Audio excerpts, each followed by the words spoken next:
পূর্ব হিমালয়ের কোলে অবস্থিত মেঘের রাজ্য সিকিম, আর এই সিকিমের মধ্যমণি কাঞ্চনজঙ্ঘা। এই কাঞ্চনজঙ্ঘা দেখার সব থেকে সুন্দর স্থান পেলিং, যেখানে রয়েছে অনেকগুলো মনাস্ট্রি, সুন্দর উপত্যকা যেখানে মেঘেরা খেলে বেড়ায়, রয়েছে পাহাড়ি চঞ্চলা নদী, রয়েছে বেশ সুন্দর সুন্দর জলপ্রপাত যেখানে আপনি হারিয়ে যাবেন।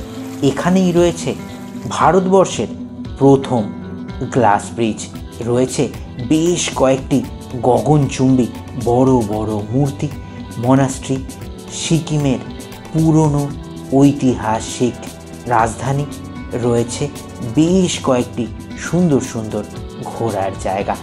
এখানেই দেখে নিতে পারেন সিকিমের একমাত্র চা বাগান। আজ আমরা ঘুরতে যাব পেলিং নামচি রাবাংলা। পেলিং নামচি রাবাংলার ভ্রমণ কদিন করতে লাগে, কি কি দেখবেন এখানে, কিভাবে ঘুরলে পরপর যাবতীয় সব কিছু দেখতে পাবেন, কোথায় থাকবেন, এন্ট্রি ফি, পার্কিং, আনুষঙ্গিক খরচাপাতি কি হবে, ট্যুর প্ল্যান, যাবতীয় তথ্য নিয়ে ট্যুরিস্ট ডেস্টিনেশন আজ সিকিমের পথে।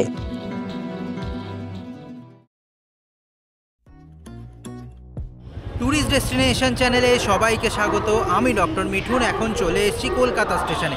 কলকাতা স্টেশন থেকে আমরা গুয়াহাটি গরিব রথে করে যাব নিউ জলপাইগুড়ি জাংশন স্টেশনে। সেখান থেকে যাব ওয়েস্ট সিকিমের বিভিন্ন জায়গা ঘুরতে। যদিও এনজিপি যাওয়ার জন্য রয়েছে অসংখ্য ট্রেন, রয়েছে শিয়ালদা স্টেশন, হাওড়া স্টেশন থেকে আমরা এই ট্রেনে যাচ্ছি। এই ট্রেন রাত 9:45 ছেড়ে কালকে সকালবেলা 7:30টার মধ্যে পৌঁছে যাবে এনজিপি। আমরা যাচ্ছি 3 টায়ার এসিতে। ভাড়া নিয়েছিল মাত্র 800 টাকা জনপ্রতি। চলুন শুরু করি ওয়েস্ট সিকিমের জার্নি ট্যুরিস্ট ডেস্টিনেশনের সঙ্গে। শুরু হলো পেলিং নামচি রাবাংলা ভ্রমণ। রাতের কলকাতাকে পেছনে ফেলে সকাল সকাল জানলার বাইরে চা বাগানের দৃশ্য। আমাদের এবারের ভ্রমণ 3 নাইটস এবং 4 ডেজ। সকাল সকাল চা বাগান আর প্রকৃতি দেখতে দেখতে সকাল 9:30টার দিকে আমরা পৌঁছে গেলাম নিউ জলপাইগুড়ি জাংশন স্টেশনে। স্টেশনের বাইরেই রয়েছে ট্যাক্সি স্ট্যান্ড। আমাদের গাড়ি আগে থেকে পাঠিয়ে দিয়েছিল যাদের সঙ্গে আমরা পেলিং নামচি রাবাংলা ঘুরব, সেই ট্যুর কিংডম যথাসময়। আর আমাদের গাড়ি এখন মহানন্দা অভয়ারণ্য পেরিয়ে NH10 ধরে ছুটে চলেছে পেলিংয়ের দিকে। এনজিপি স্টেশন থেকে পেলিংয়ের দূরত্ব 128 কিলোমিটার। এই রাস্তা খুব সুন্দর। NH10 ধরে দেখে নিতে পারেন সেবক কালীবাড়ি, করোনেশন ব্রিজ, কালীঝোড়া ব্যারেজ, আর তাছাড়া আপনাকে সঙ্গ দেবে তিস্তা নদী। NH10 ধরে এখন চলে এসেছি গেলখোলাতে। গেলখোলাতে অসংখ্য এখানে ছোটোখাটো নদীর ধারে রেস্টুরেন্ট রয়েছে, সেখান থেকে আপনারা বিভিন্ন ধরনের জিনিস খেয়ে নিতে পারবেন। আমরা যেমন নিয়েছি দেখুন ভেজ মোমো, 8 পিস ভেজ মোমোর দাম মাত্র 60 টাকা। খেয়ে আমরা রওনা দেবো পেলিংয়ের উদ্দেশ্যে। পাহাড়ি মোমোর স্বাদ সত্যিই খুব সুন্দর। সেই মোমো খেয়ে এখন তিস্তা বাজার পেরিয়ে আমরা ক্রস করছি তিস্তা নদী। এইদিকে NH10-এর কাজ এগিয়ে চলেছে। রাস্তা ঠিক রাখতে হবে তো, না হলে আমরা ঘুরবো কী করে। এখন আমরা চলে এসেছি মেল্লিতে। মেল্লি ব্রিজ ক্রস করে প্রবেশ করলাম সিকিমে, আমাদের গন্তব্যের রাজ্য। গাড়ি এগিয়ে চলেছে নিজের ছন্দে। বেশ কিছুটা যাওয়ার পর এসে থামল তিস্তা এবং রঙ্গিতের মিলন ক্ষেত্র। ওই দেখুন দূরে দেখা যাচ্ছে তিস্তা রিভার ক্যাম্প। এই দৃশ্য বড়ই সুন্দর। উল্টো দিকে লাভার্স ভিউ পয়েন্ট। এখানে বেশ কিছুক্ষণ সময় অতিবাহিত করে গাড়ি চলে এলো জোরথাংয়ের কাছে। আক্কার ব্রিজ পেরিয়ে আমাদের গন্তব্য পেলিংয়ের দিকে আমরা এগিয়ে চলেছি। পথে পড়ল বিশাল বড় এক টানেল। এ দৃশ্য বড়ই মনে রাখার মতো। আমরা এগিয়ে চলেছি পেলিংয়ের দিকে। কত গাছ, কত নদী, কত কি পেরিয়ে এগিয়ে চলে এলাম এক সুন্দর লেপচাদের গ্রামে, যেই গ্রামের নাম লেথাং। এই লেথাং গ্রামে পাশ দিয়ে বয়ে চলেছে রাথংচু নদী। বেশ কিছুক্ষণ বিশ্রাম নিয়ে আবারও উঠে পড়া গাড়িতে। এনজিপি থেকে পেলিং আসতে সাধারণত 4.5 ঘন্টা লাগে। যেহেতু আমরা পথে অনেক কিছু দেখতে দেখতে কিছু খাওয়ার খেতে খেতে পৌঁছে গেলাম পেলিং, সময় লাগলো 6 ঘন্টা। আর পেলিংয়ে আমরা থাকবো হোটেল সিম্ভোতে। বেশ কয়েক ধাপ সিঁড়ি পেরিয়ে প্রবেশ করলাম হোটেল সিম্ভোতে। বেশ ছিমছাম সাজানো গোছানো হোটেল। আমরা যেই রুমে ছিলাম সেই রুম ছিল 4 বেডেড রুম। রুম যথেষ্ট স্পেসিয়াস, রয়েছে টিভি থেকে আনুষঙ্গিক আসবাবপত্র, সঙ্গে রয়েছে অ্যাটাচ ওয়েস্টার্ন টয়লেট, আর সব থেকে যা ভালো লাগার সঙ্গের এই বিশাল বারান্দা, যেখান থেকে পাহাড়ি উপত্যকা, মেঘের খেলা আর কাঞ্চনজঙ্ঘা আমরা দেখতে পাবো। তাড়াতাড়ি ফ্রেশ হয়ে নিয়ে চলে এলাম লাঞ্চ করতে, কারণ লাঞ্চ এখনও করা হয়নি। ঘড়িতে প্রায় বাজে 3:30। পেলিংয়ে এসে চলে এসেছি হোটেল সিম্বোতে। এসে আপনাদের রুম দেখিয়েছি, আর এখন পেয়ে গেছে প্রচণ্ড খিদে। কী কী রয়েছে? ডাল রয়েছে, আলুর সবজি রয়েছে, চিকেন, তাছাড়া বেগুন ভাজা, এখানে রয়েছে পাঁপড়, আর তার সঙ্গে রয়েছে আলু ভাজা, পেঁয়াজ আর লঙ্কা। এই সব খেয়ে কিছুক্ষণ এবার বিশ্রাম। লাঞ্চ কিন্তু প্যাকেজের মধ্যে ইনক্লুডেড নয়। লাঞ্চের জন্য আমরা আলাদা পে করেছিলাম। আর এই পুরো ব্যবস্থাপনায় ট্যুর কিংডমকে অসংখ্য ধন্যবাদ। দেখতে দেখতে সন্ধে নেমে এলো পেলিংয়ে। লাঞ্চ করে ঘুমিয়ে পড়েছিলাম হোটেল সিম্ভোতে। ঘুম ভাঙলো সন্ধেবেলায় গরম গরম চা খাবো তার জন্য ডাকাডাকিতে। এইরকম ব্যালকানিতে দাঁড়িয়ে গরম গরম চা আর সামনের উন্মুক্ত এই স্থান। রাত হয়ে এলো হোটেল সিম্ভোতে। আবারও চলে এসেছি ওনাদের ডাইনিংয়ে করতে ডিনারে কি সুন্দর ঝুড়িতে করে দেখুন গরম রুটি দিয়েছে। আমি 2টো রুটি নিচ্ছি। এখানে দিয়েছে পেঁয়াজ, আর এখানে দিয়েছে দেখুন চিকেন, ছোট্ট ছোট্ট চিকেনের পিস। এই নিলাম, একটু খেয়ে দেখাই। খুব ভালো, স্পাইসি। এইসব খেয়ে ঘুমিয়ে পড়বো হোটেল সিম্ভোতে। নতুন দিনের শুভারম্ভ। আজ পেলিং ভ্রমণের দ্বিতীয় দিন। সকাল সকাল ব্যালকানি থেকে দেখতে পেলাম শ্বেত শুভ্র কাঞ্চনজঙ্ঘা। কি অপরূপ এই দৃশ্য! সকাল সকাল কাঞ্চনজঙ্ঘার সাথে এরকম মন্ত্রমুগ্ধকর দৃশ্য দেখতে দেখতে চায়ের কাপে চুমুক দেওয়ার মজাই আলাদা। আর আমাদের এই পুরো ব্যবস্থাপনা যেহেতু ট্যুর কিংডম করে দিয়েছে, তাই ওনাদের জন্য অসংখ্য ধন্যবাদ। পেলিং থেকে সত্যি সুন্দর দেখা যায় বিশ্বের 3য় উচ্চতম শৃঙ্গ কাঞ্চনজঙ্ঘাকে।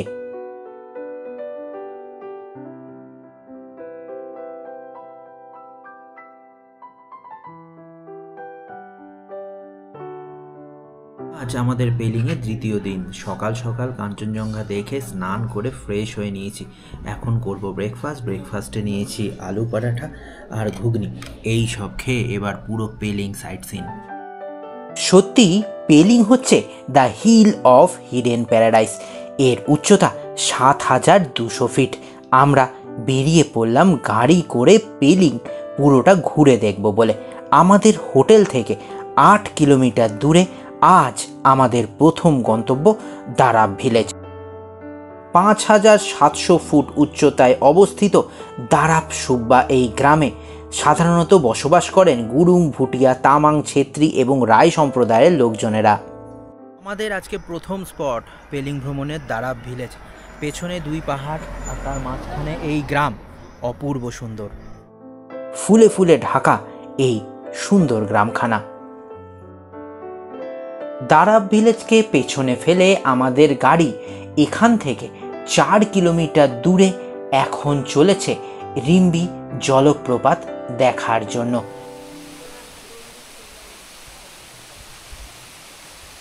আমাদের দ্বিতীয় স্পট এই রিম্বি জলপ্রপাত। কত উপর থেকে জল নিচে পড়ছে তা দেখার মতো অপূর্ব এই স্থান। রিম্বি জলপ্রপাত, সবুজ পাহাড় বেয়ে রিম্বি নামছে। যারা সেলফি তুলতে ভালোবাসেন তাদের এই স্থান আরও বেশি ভালো লাগবে। রিম্বি জলপ্রপাত দেখে আবারও উঠে পড়লাম গাড়িতে।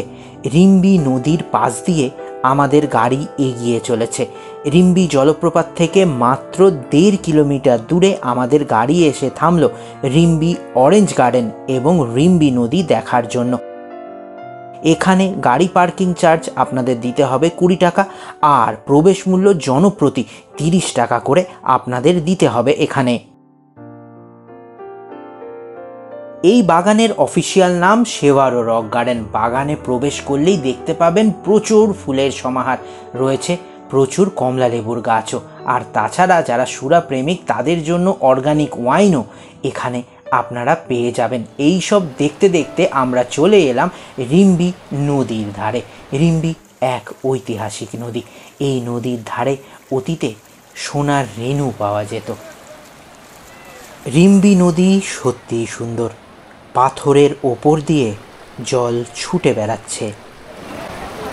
রিম্বি রিভার এবং রিম্বি অরেঞ্জ গার্ডেন সত্যি সুন্দর। ঢুকতে নেয় 30 টাকা জনপ্রতি। পায়ে একটু কষ্ট থাকলেও অবশ্যই আসুন, দীর্ঘদিন মনে থাকবে। এখানে বসে থাকতে আপনাদের কিন্তু বেশ ভালো লাগবে, সময়ও কেটে যাবে অনেকক্ষণ। আমরা রিম্বি নদীর ধারে অনেকক্ষণ সময় কাটিয়ে এখন আবার গাড়িতে উঠব, যাব পরবর্তী স্থান কাঞ্চনজঙ্ঘা জলপ্রপাত দেখতে। রিম্বি অরেঞ্জ গার্ডেন থেকে 11 কিলোমিটার দূরে কাঞ্চনজঙ্ঘা জলপ্রপাত। পথের দৃশ্য অপূর্ব সুন্দর, ফুলে ঢেকে রয়েছে পুরো স্থান। আর আমরা পৌঁছে গেলাম কাঞ্চনজঙ্ঘা জলপ্রপাতের সামনে। রাস্তার ধারে আপনারা জলপ্রপাতের কিছুটা অংশ দেখতে পাবেন। যারা অ্যাডভেঞ্চার লাভার তারা জিপ লাইন রাইডও করে নিতে পারেন এখানে স্বল্প মূল্যে। আর বেশ কয়েক ধাপ সিঁড়ি ওপরে উঠে আপনাকে চলে আসতে হবে কাঞ্চনজঙ্ঘা জলপ্রপাতের সামনে। দুটি পাহাড়ের খাঁজে 300 ফুট উঁচু থেকে দুর্দম বেগে নামছে কাঞ্চনজঙ্ঘা ফলস। এই জলপ্রপাতের আরেক নাম রেনবো ওয়াটারফলস। কাঞ্চনজঙ্ঘা জলপ্রপাত, এত জোরে জল পড়ছে যে আপনি দাঁড়িয়ে দাঁড়িয়ে ভিজে যাবেন এখানে। কাঞ্চনজঙ্ঘা জলপ্রপাত দেখতে জনপ্রতি 20 টাকার টিকিট আপনাকে কাটতে হবে, আর পার্কিং চার্জ 30 টাকা প্রতি গাড়ির জন্য। কাঞ্চনজঙ্ঘা জলপ্রপাত থেকে 12 কিলোমিটার দূরে কিংবদন্তিতে খ্যাত লেপচাঁদের হোলি লেক খেচিপেরি বা ইচ্ছে পূরণের সরোবরে আমরা পৌঁছে গেলাম। পার্কিং চার্জ 20 টাকা এবং এই লেক এবং মনাস্ট্রি দেখার জন্য 30 টাকা জনপ্রতি টিকিট কেটে প্রবেশ করলাম। প্রথমেই দেখে নিলাম এক মাঝ ভর্তি ছোট্ট জলাশয়। সেখান থেকে পায়ে হেঁটে দেখে নিতে পারেন এক সুন্দর চড়তেন। তারপর জঙ্গলের মধ্যে দিয়ে পাথুরের রাস্তা দিয়ে চলে আসুন এই ইচ্ছে পূরণের লেকের কাছে। এখানে রয়েছে গুরু পদ্মসম্ভবর এক মূর্তি। ইচ্ছে পূরণের জন্য খ্যাত 5600 ফিট উঁচু খেচিপেরির চারপাশ প্রেয়ার ফ্ল্যাগ ও গাছগাছালিতে ছাওয়া। তবে পাতা পড়ে না লেকের জলে, পড়লেও পাখিরা ছোঁ মেরে তুলে নিয়ে যায়, সঙ্গে সঙ্গে স্নানে পূর্ণ হয়। জনশ্রুতি যে কোনো কামনা পূরণ হয় উইশিং লেক খেচিপেরিতে। জুতো আকৃতির ইচ্ছে পূরণের হ্রদ দেখে এবার ফিরতি পথে হাঁটা শুরু করলাম। পথে পড়ল অসংখ্য ফুলের সমাহার, আর এখানেই রয়েছে সুন্দর এক গুম্ফা বা মনাস্ট্রি, যার নাম খেচিপেরি মনাস্ট্রি। এই স্থান বড়ই ভালো লাগবে। পেছনের পাহাড়, উন্মুক্ত আকাশ, মেঘের খেলা আর ফুলের সম্ভার সব কিছু যেন একে অপরের পরিপূরক। আমরা এখানে সময় অতিবাহিত করে আবারও উঠে পড়লাম গাড়িতে। এখান থেকে 28 কিলোমিটার দূরে আমরা এখন যাচ্ছি পেলিংয়ের সবথেকে গুরুত্বপূর্ণ স্থান চেন রেজিগের মূর্তি এবং স্কাইওয়াক দেখতে। প্রত্যেক দিন এই স্থান সকাল 9টা থেকে বিকেল 5টা অবধি খোলা থাকে। প্রবেশ মূল্য সিকিমের স্টুডেন্টদের জন্য 20 টাকা, লোকাল ভিজিটারদের জন্য 50 টাকা, ট্যুরিস্টদের জন্য 100 টাকা, আর পার্কিং 30 টাকা। বেশ কিছু সিঁড়ি পেরিয়ে চলে এলাম স্কাইওয়াকে। জুতো খুলে উঠতে হয় এখানে। কাঁচের ব্রিজের ওপর দিয়ে হাঁটছি। 7200 ফুট উচ্চতায় কাঁচের ঝুলন্ত সেতু। সামনে কাঞ্চনজঙ্ঘা। অবশ্য যেহেতু বেলা বেড়ে গেছে তাই তিনি ঢেকে গেছেন মেঘের আড়ালে। পায়ের তলায় দেখা যাচ্ছে পুরো উপত্যকা। আমি এখন দাঁড়িয়ে রয়েছি পেলিংয়ের বিখ্যাত চেন রেজিং স্ট্যাচু এবং গ্লাস ব্রিজ বা স্কাইওয়াকের ওপর। এই স্ট্যাচু 137 ফিট উচ্চতা, আর এখানকার স্কাইওয়াক সত্যিই ভালো। আকাশ পরিষ্কার থাকলে এখান থেকে কাঞ্চনজঙ্ঘাও দেখা যায়। এখন চলে এলাম চেন রেজিংয়ের মূর্তির সামনে, যা বিশ্বের সব থেকে উঁচু চেন রেজিংয়ের মূর্তি। উচ্চতা 137 ফুট। অনেকগুলো সিঁড়ি ভেঙে এখানে উঠতে হবে। দুই দিকে উইসিং হুইল, সিঁড়িটি দুভাগে ভাগ করা। আর এখানে রয়েছে সিকিমের প্রাচীন মঠগুলির মধ্যে অন্যতম সাঙ্গাচোলিং মঠ, তার ওপর নির্মিত এই চেন রেজিংয়ের মূর্তি। এটি অবশ্য বেশি পুরনো নয়। মঠটি লামা লাহারসুন চেম্পো 1705 সালে প্রতিষ্ঠা করেন। বৌদ্ধ ধর্মে পদ্মপাণি হলেন বোধিসত্ত্ব, যিনি সমস্ত বুদ্ধের করুণার প্রতীক। এই বোধিসত্ত্বকে বিভিন্ন সংস্কৃতিতে পুরুষ বা মহিলা হিসেবে চিহ্নিত বা বর্ণনা করা হয়েছে। তিব্বতে তিনি চেন রেজিং নামে পরিচিত। নেপালে এই মূর্তিটি জন বাহাদাহ করুণামায়া বা শ্বেত মছিন্দ্রনাথ নামেও পরিচিত।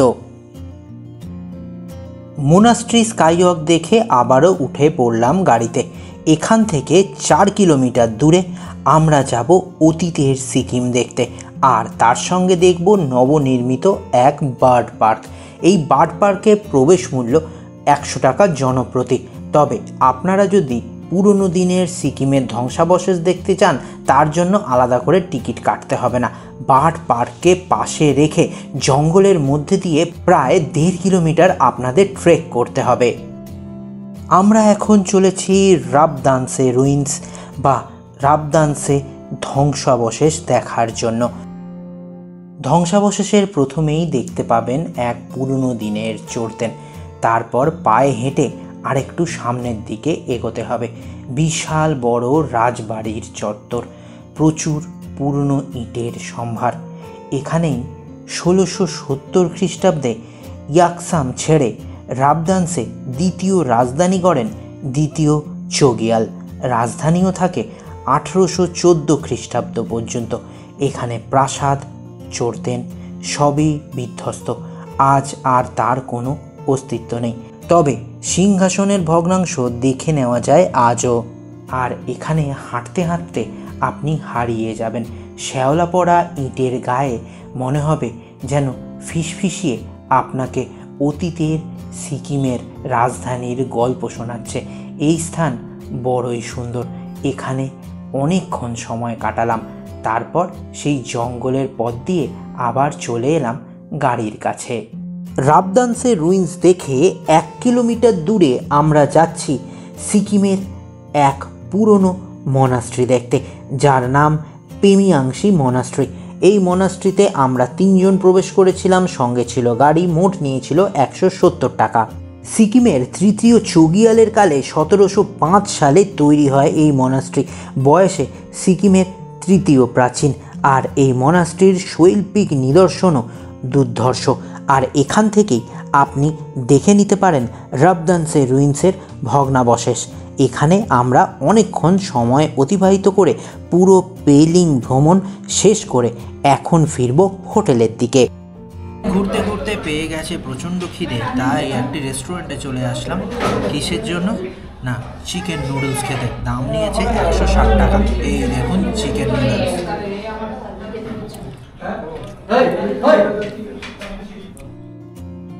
নুডলস খেয়ে গাড়িতে করে আমরা ফিরে এলাম ট্যুর কিংডমের ঠিক করে দেওয়া হোটেল সিম্ভোতে। এখন বিশ্রাম।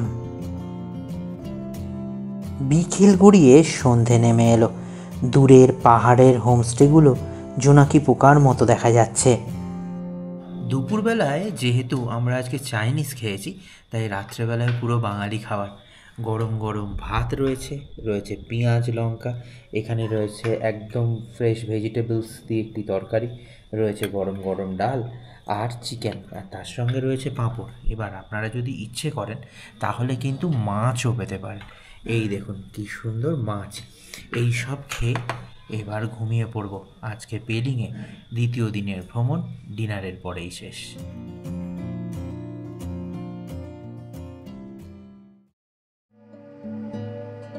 তৃতীয় দিনের সকালটাও কাঞ্চনজঙ্ঘা দেখতে দেখতে কেটে গেল।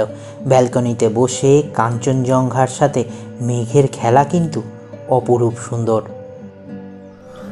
সকাল সকাল আজও কাঞ্চনজঙ্ঘা দর্শন করতে করতে এই মর্নিংটি, এরপর ফ্রেশ হয়ে এই হোটেল ছেড়ে দেবো। জীবনটা যদি এই মেঘের খেলা আর কাঞ্চনজঙ্ঘা দেখে কেটে যেত কতই না ভালো হতো। ফ্রেশ হয়ে চলে এসেছি ব্রেকফাস্ট করতে। ব্রেকফাস্টে আজকে নিয়েছি একদম গরম গরম হাত রুটি আর গরম গরম ঘুগনি। এই সব খেয়ে গাড়ি চলে এসছে একদম হোটেল গেটে। উদ্দেশ্য রাবাংলা আর নামচি। পশ্চিম সিকিমের পেলিংকে পেছনে ফেলে আমরা এখন দক্ষিণ সিকিমের উদ্দেশ্যে চলেছি। পূবে তিস্তা, পশ্চিমে রঙ্গিত নদী, দুয়ের মাঝে দক্ষিণ সিকিম, নামচি আর রাবাংলা দক্ষিণ সিকিমের দুই সৌন্দর্যের খনি। আর আমরা এখন যাচ্ছি পেলিং থেকে 48 কিলোমিটার দূরে নামচির উদ্দেশ্যে। 5500 ফুট উচ্চতার নামচির প্রধান আকর্ষণ সিদ্ধেশ্বর ধাম বা চারধাম। এখানে প্রবেশ মূল্য 50 টাকা জনপ্রতি আর পার্কিং 30 টাকা। আমরা এখন রয়েছি নামচির 16 ফোকে অবস্থিত 108 ফুট উঁচু শিব মন্দির বা সিদ্ধেশ্বর মন্দিরের সামনে। এই মন্দিরের অভ্যন্তরে রয়েছেন লিঙ্গরূপী শিব আর ইনাকে কেন্দ্র করে রয়েছে আমাদের দ্বাদশ জ্যোতির্লিঙ্গ। আমরা একে একে জ্যোতির্লিঙ্গ দর্শন করতে শুরু করলাম। সোমনাথ, মল্লিকার্জুনা, মহাকালেশ্বর, ওমকারেশ্বর, কেদারনাথ, ভীমাশঙ্কর, কাশী বিশ্বনাথ, ত্রয়ম্বকেশ্বর, বৈদ্যনাথ, নাগেশ্বর, রামেশ্বর, কৃষ্ণেশ্বর জ্যোতির্লিঙ্গ। দ্বাদশ জ্যোতির্লিঙ্গের দর্শনের পর আমরা একে একে 4 ধাম দর্শন করে নেব। দ্বারকা, রামেশ্বরম, পুরী এবং বদ্রীনাথ, এই 4 ধাম এখানে দর্শন করে নিন। 2011 সালে উদ্বোধন করা হয়েছিল এই নামচির 4 ধাম বা সিদ্ধেশ্বর ধাম। তাছাড়াও এখানে রয়েছে কিরিটেশ্বরের এক বড় মূর্তি। 4 ধাম দর্শন করে আবারও উঠে পড়লাম গাড়িতে। এখান থেকে 6 কিলোমিটার দূরে আমরা যাচ্ছি নামচির সাই মন্দির দর্শন করতে। এই মন্দিরে দর্শন করতে পার্কিং 30 টাকা প্রতি গাড়ি। জুতো খুলে মন্দিরে প্রবেশ করলাম। 2010 সালে এই মন্দির তৈরি করা হয়েছিল আর সিকিমের একমাত্র সাই বাবার উৎসর্গকৃত এই একটি মাত্র মন্দির রয়েছে। মন্দিরের অভ্যন্তরে রয়েছেন সাই বাবার মূর্তি। এই মন্দিরের পরিবেশ খুব ভালো। সাই বাবার মন্দির দর্শন করে এখান থেকে 15 কিলোমিটার দূরে আমরা যাচ্ছি সামদ্রুস্পে, দ্য উইশ ফুলফিলিং হিল, যেখানে মনোবাসনা পূর্ণ হয়। এইখানে রয়েছে এক সুন্দর মনাস্ট্রি। এই মনাস্ট্রির প্রবেশ মূল্য জনপ্রতি 50 টাকা আর পার্কিংয়ের জন্য দিতে হবে 50 টাকা। আর এখানেই রয়েছে গুরু পদ্মসম্ভবর এক বিশাল মূর্তি। 135 ফুট উচ্চতায় অবস্থিত এই মূর্তি নজর কাড়া। আর এখানেই রয়েছে মনাস্ট্রি। মূর্তির ওপরে মেঘ খেলে বেড়াচ্ছে। এখানে আসলেই মনে হবে নামচির নাম যেন সার্থকতা পেয়েছে, অর্থাৎ the top of the sky. এখানে আমরা সময় অতিবাহিত করেছিলাম অনেকক্ষণ। গুরু পদ্মসম্ভবর বিশালাকার মূর্তি, তার নিচের মনাস্ট্রি দেখতে দেখতে অনেকটা সময় কেটে গেল। আর এই মনাস্ট্রির আশেপাশে আপনারা দেখে নিতে পারেন অসংখ্য ফুলের সমাহার। এত ফুল মনে হবে যেন অন্য কোনো জায়গায় চলে এসেছি। এই সব দেখতে দেখতে আর একটু সামনের দিকে এগোলেই দেখতে পাবেন আই লাভ নামচি। এর সামনেই আকাশ পরিষ্কার থাকলে পুরো নামচি পাখির চোখে দেখতে পারেন। মনাস্ট্রি দেখে নামচিকে বিদায় জানিয়ে এখান থেকে 28 কিলোমিটার দূরে 7000 ফুট উচ্চতার রাবাংলার দিকে আমরা রওনা দিলাম। পথে যেতে যেতে পড়ল এক সুন্দর চা বাগান, যার নাম টেমি টি গার্ডেন বা টেমির চা বাগান। এই চা বাগানে প্রবেশ মূল্য জনপ্রতি 40 টাকা করে। তরঙ্গায়িত সবুজের অপরূপ রূপের টানে পর্যটকরা ভিড় করেন টেমির চা বাগানে। সিকিমের একমাত্র চা বাগান এই টেমি টি গার্ডেন। তাই এই চায়ের কদরও বিশ্বমানের। 1968-তে তৈরি এই টেমি টি গার্ডেন। ছবির মতন সুন্দর এই চা বাগান। পাহাড়ের ঢালে ঘুরে বেড়াতে খুব ভালো লাগবে। নিজেদের পছন্দ মতো ছবি তুলে নিন। মনে থাকবে এই টেমি টি গার্ডেনের সৌন্দর্যর মাদকতাও। আমরা পুরো চা বাগান ঘুরে, এখানে পেছনে রয়েছে টেমি টি ফ্যাক্টরি। আপনারা ইচ্ছে করলে চা তৈরি কিভাবে হয় তাও দেখতে পারেন এখানে। সিকিমের ট্র্যাডিশনাল ডিশ হচ্ছে সেল রুটি আর তার সঙ্গে আলুর দম। আমরা টেমি টি গার্ডেন পুরো ঘুরে এসে খিদে পেয়ে গেছে, তাই এখানে ডিসাইড করলাম এই সেল রুটি আর আলুর দম স্পাইসি খেয়ে দেবো। ভীষণ গরম, অনেকটা সে আমাদের চালের পিঠের মতন লাগছে, ওরকমই খেতে, অল্প মিষ্টি, বেশ ভালো। আপনারা এসে কিন্তু মোমো চাউমিনের বাদে সেল রুটিও টেস্ট করতে পারেন। দাম মাত্র 60 টাকা। 20 টাকার বিনিময়ে টেস্ট করে নিলাম টেমি টি বাগানের চাও। টেমি টি চা গার্ডেন ঘুরে চা খেয়ে ঠিক উল্টো দিকেই রয়েছে ওনাদের ফ্যাক্টরি আউটলেট। এখান থেকে আপনি প্রিমিয়াম কোয়ালিটির চা পেয়ে যাবেন। এটা যেমন ধরুন যেটা হচ্ছে একদম গোটা পাতা, তার 200 গ্রামের দাম 400 টাকা, আর ভাঙা পাতা হলে তার দাম হচ্ছে 270 টাকা 200 গ্রামের দাম। আপনাদের পছন্দ মতো নিয়ে যান। টেমি টি গার্ডেন দেখে এখান থেকে 28 কিলোমিটার দূরে আমরা যাচ্ছি রা বাংলার প্রধান আকর্ষণ বুদ্ধা পার্ক দেখতে। রা বাংলা এসছে রাবং অর্থাৎ ছাগলের চারণ ক্ষেত্র থেকে, আর আমরা পৌঁছে গেলাম রা বাংলা বুদ্ধ পার্কে। রা বাংলা বুদ্ধ পার্কের প্রবেশ মূল্য 80 টাকা জনপ্রতি, আর পার্কিং দিতে হবে আপনাদের 50 টাকা। ভগবান বুদ্ধের 2550তম জন্মবার্ষিকী উপলক্ষে কাঞ্চনজঙ্ঘার কোলে তৈরি 130 ফুট বিশাল বুদ্ধ মূর্তি, যা নির্মাণ করা হয় 60 টন তামা দিয়ে। নির্মাণের পর যা 25শে মার্চ 2013 সালের 14তম দলাই লামা কর্তৃক পবিত্র করা হয়। সকাল 9টা থেকে বিকেল 6টা অবধি এই পার্ক খোলা থাকে। বিশাল বড় বুদ্ধ মূর্তি, আর তার ওপর দিয়ে মেঘ খেলে বেড়াচ্ছে। এই স্থান তাই বড়ই পবিত্র মনে হবে আপনার। মেঘের আনাগোনা ওম মণিপদ্মে হোম, এই নিয়ে রা বাংলা বুদ্ধ পার্ক। আমরা অনেকক্ষণ সময় অতিবাহিত করে এখান থেকে মাত্র 1.5 কিলোমিটার দূরে ট্যুর কিংডমের ঠিক করে দেওয়া হোটেল মিনামলাতে চলে এলাম আমরা। হোটেল মিনামলা পরিষ্কার পরিচ্ছন্ন ঝাঁ চকচকে হোটেল। আমরা যেই রুমে ছিলাম এটি 4 বেডেড একটি রুম। বিশাল বড় খাট, রুম যথেষ্ট বড়, রয়েছে ওয়ার্ড্রপ থেকে টিভি, সঙ্গে রয়েছে অ্যাটাচ ওয়েস্টার্ন টয়লেট, আর জানলা খুললেই এরকম এক দৃশ্য আপনারা দেখতে পাবেন।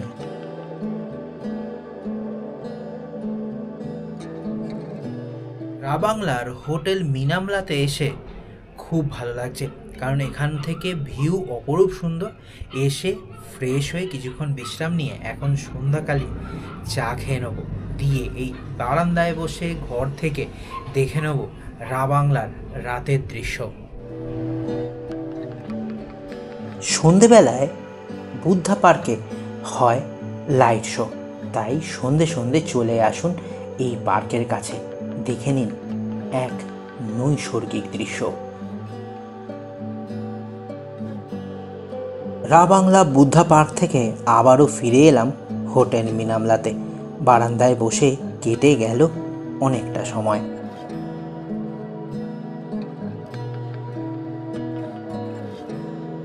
রা বাংলার এই হোটেল মিনামলাতে রাত হয়ে এলো, আর এখন আমরা চলে এসেছি ডিনার করতে। আজকে দুপুরবেলা যেহেতু আমরা সিকিমের খাবার খেয়েছিলাম, তাই রাতে ডিনারে পুরোপুরি বাঙালিয়ানা।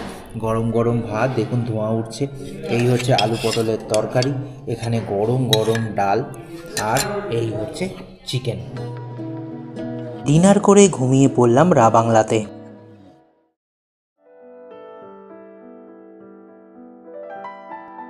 কাল রাত থেকে প্রচণ্ড বৃষ্টি হচ্ছে, পুরো মেঘে ঢেকে গেছে রা বাংলা। তবে সকাল সকাল হোটেল এত ভালো, ব্যবস্থাপনা ট্যুর কিংডমের এত ভালো যে সকাল 6টার সময় চলে এসছে গরম গরম চা।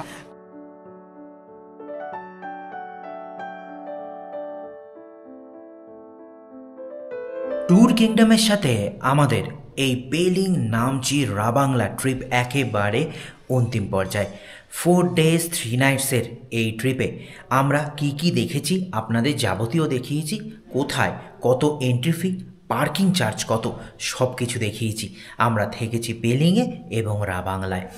আর এই যে পুরো ট্রিপ, এই পুরো ট্রিপের পুরো ব্যবস্থা করে দিয়েছে tour kingdom, NJP to NJP, থাকা, খাওয়া, ঘোরা, গাড়ি, এভরিথিং। এবার আসি খরচাপাতির কথায়। দেখুন, এই ধরনের ট্রিপগুলোয় যেটা মেন কথা সেটা হচ্ছে আপনারা যত বেশি জন আসবেন তত খরচাটা কম হয়। তার কারণ কি, গাড়িটা শেয়ারে হয়ে যায়। মানে একটা গাড়িতে 2 জন গেলে অবভিয়াসলি বেশি যাবে, যদি 4 জন যান আরও কম, যদি আরেকটু বড় গাড়ি নিয়ে 8 জন যান আরও কম। আর আরেকটা কথা, এইখানে যে প্যাকেজগুলো হয় 2টো সিজনে হয়, একটা হচ্ছে অফ সিজন আর একটা হচ্ছে নর্মাল সিজন, যেই সময় লোকজন প্রচুর আসে, পুজোর সময়, এই গরমকালটা, এইগুলো হচ্ছে পিক সিজন।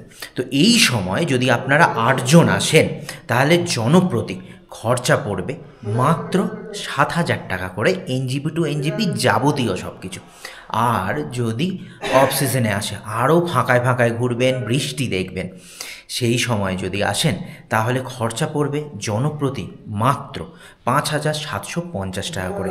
এত কম খরচে এনজিপি টু এনজিপি এরকম সুন্দর হোটেলে থেকে খেয়ে দিয়ে হবে না কিন্তু, এ কথা আমি হলফ করে বলতে পারি। আর ট্যুর কিংডমের এই প্যাকেজ বুকিং হবে কি করে, আমরা পুরো ভিডিও জুড়ে ট্যুর কিংডমের ফোন নাম্বার আপনাদের দেখিয়েছি। এখন আবারও আপনারা স্ক্রিনে ট্যুর কিংডমের যে ফোন নাম্বার যেটাতে আপনারা বুকিং করবেন এই ট্রিপ, সেটা আপনারা দেখতে পাচ্ছেন। তাছাড়াও ডিসক্রিপশন বক্সে আমি দিয়ে দিলাম যাবতীয় তথ্য।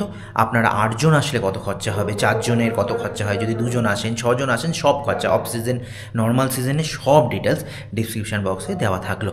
আর আমরা এখানে এখন ব্রেকফাস্ট করে রওনা দেবো এনজিপি, সেখান থেকে কলকাতা। আর বাকি কথা নয়, ব্রেকফাস্ট করেই রওনা দিচ্ছি। ট্যুরিস্ট ডেস্টিনেশন দেখতে থাকুন এরকম প্রপার সব তথ্য পুঙ্খানুপুঙ্খভাবে পাওয়ার জন্য। ব্রেকফাস্ট করে রওনা দিলাম এনজিপি, সেখান থেকে কলকাতা। ট্যুরিস্ট ডেস্টিনেশনের সঙ্গে পেলিং নামচি রাবাংলা ঘুরতে কেমন লাগলো অবশ্যই জানাবেন আর কমেন্ট করবেন যদি আরও কিছু জানতে চান। আর অবশ্যই সাবস্ক্রাইব করে রাখুন ট্যুরিস্ট ডেস্টিনেশন এরকম আরও ভিডিওর জন্য।